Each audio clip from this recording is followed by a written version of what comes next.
Electric flux. Electric flux किसी surface के लिए अप्लाई होता है। जब भी इलेक्ट्रिक फील्ड में कोई सरफेस रखी हो तो सरफेस से पास होने वाला फ्लक्स,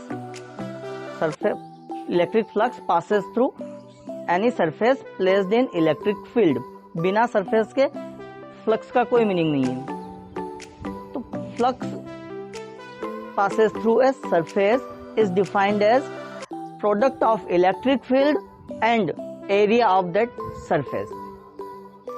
अब यहाँ एक स्पेशल चीज ध्यान रखना है कि सरफेस का एरिया एक वेक्टर क्वांटिटी होती है, area vector, which is always perpendicular to surface. Surface का एरिया सरफेस के परपेंडिकुलर होगा, ये बात अच्छे से ध्यान रखेंगे क्योंकि यहाँ बहुत कंफ्यूजन होता है। सरफेस के perpendicular area vector. So if surface is placed perpendicular to electric field, then electric flux passes through surface will be equal to electric field into area of the surface. If it is not perpendicular to surface, then we take component of area vector in the direction of electric field. So if angle between electric field and area vector be theta, then electric flux will be E equal to E into S into cos theta. So we can define electric flux.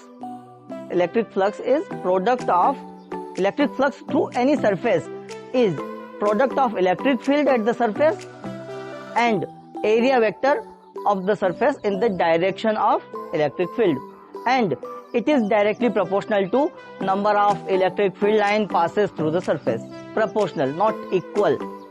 Electric flux electric field lines के equal कभी नहीं होता है, because electric field lines are not countable, और electric field lines के number की कोई unit नहीं हो सकती, जबकि इलेक्ट्रिक फ्लक्स की यूनिट होती है। यहां से हम यूनिट देख सकते हैं, unit of electric flux equal to unit of electric field into unit of area.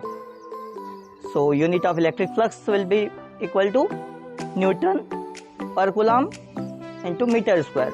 So Newton meter square per coulomb will be unit of electric flux. Now if electric field is not uniform on the whole surface, then we take a small flux through a small surface area.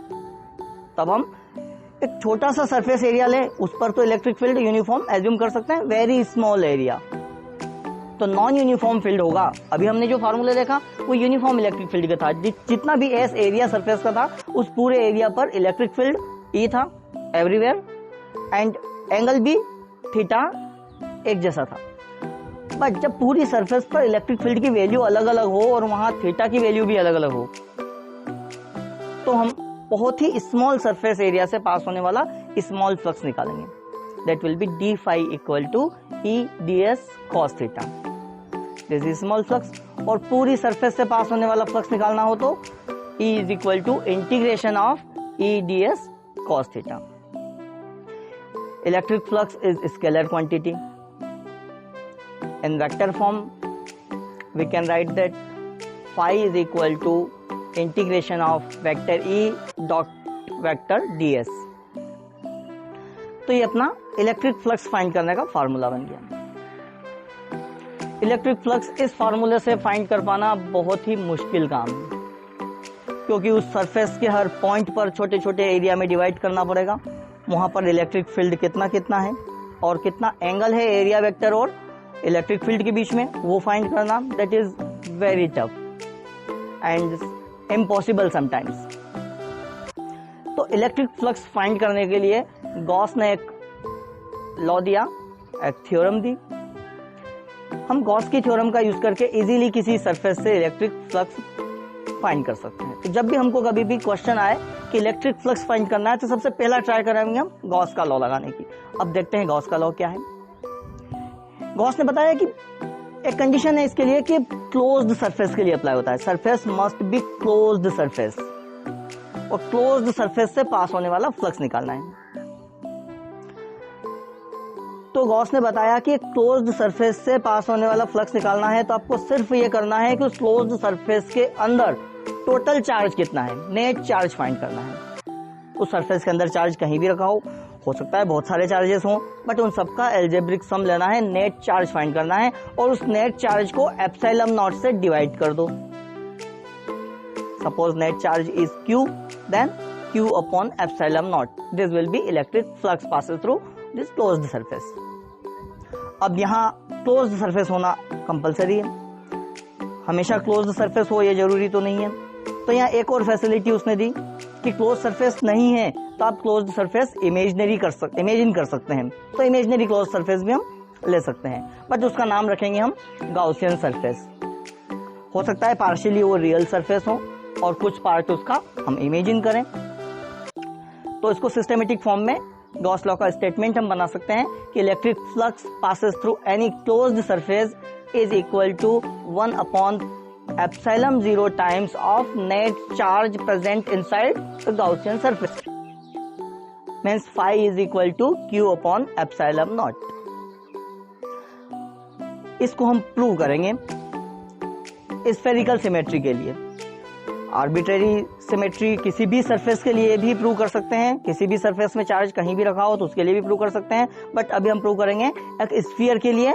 Sphere में उसके centre पर एक point charge रखा है plus Q, उस sphere से पास होने वाला हमको टोटल फ्लक्स फाइंड करना है, तो हम फार्मूले से फाइंड करते हैं। यहाँ स्फीयर लेने की वजह से फार्मूला अप्लाई करना इजी हो जाएगा हमारे लिए। तो हम उस स्फीयर की सरफेस पर एक पॉइंट इमेजिन करते हैं P, उस P पॉइंट के आसपास एक स्मॉल एरिया लेते हैं ds। तो P पॉइंट पर इलेक्ट्रिक फील्ड क्या होगा? Let radius of surface be r, then electric field at point P will be E is equal to 1 upon 4 pi epsilon naught Q upon r square. It is radially outward.